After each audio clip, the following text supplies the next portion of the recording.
Welcome to another of my videos where I work through and explain A-level physics multi-choice questions. If you want to try this answer yourself, pause the video now. If you got the answer A, well done. If you'd like to hear my explanation of how I found the answer, please continue watching. So, the diagram shows 4 energy levels of an atom drawn to scale. These energy levels give rise to part of an emission spectrum. It says the energy levels are drawn to scale. Which pattern of lines will be observed from these energy levels? So first of all, let's think about why we get photons emitted. We get photons emitted whenever an electron de-excites from a higher to a lower energy level. The energy of that photon, as given on your data sheets, is equal to Planck constant multiplied by the speed of light, or the speed of the photon, over the wavelength. So we can see from this that the wavelength is inversely proportional to the energy. So the higher the energy the photon has, the shorter its wavelength is going to be. Now, electrons can de-excite in a number of ways. They can de-excite from the highest level to the lowest level in one stop, or they can go by a number of different steps. Each time they make a transition from a higher to a lower energy level, they will emit a photon.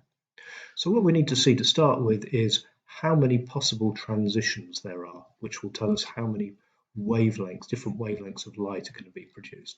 So let's just number these energy levels: 1, 2, 3, and 4. Well, the highest possible energy level transition is going to be from 4 down to 1. We'll call that energy transition A. The next highest possible transition would be from 3 down to 1. We'll label that B. The third highest would be from 2 down to 1, which is C. Then we've got a possible transition from 4 to 2, which we can label D. We've got another one from 4 down to 3, which we can label E. And finally, we can have a transition between 3 and 2, which is, we'll label A. So the shortest wavelength, the highest energy and the shortest wavelength transition is A. So on any of these spectrum, at the shortest wavelength, that must be shown by the transition A, the transition between energy level 4 and energy level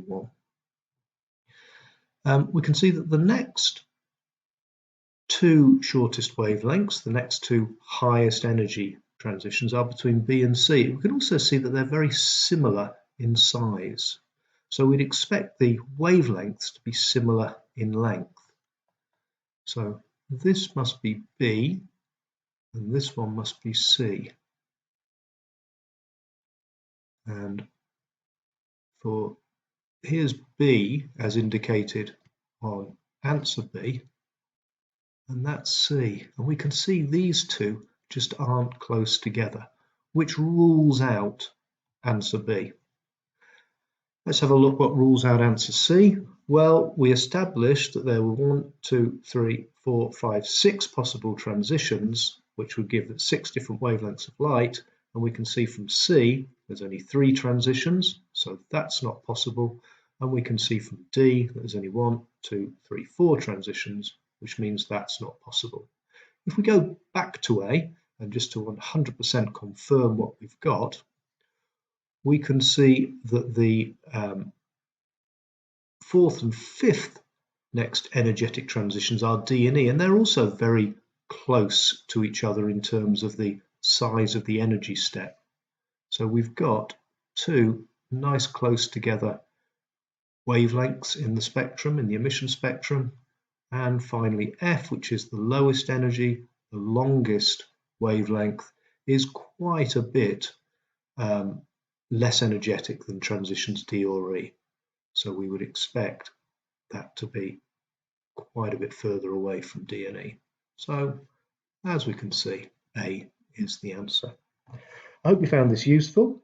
If you did, please press the like button. All comments below will be welcome, and I hope you'll share this video and watch more in the series.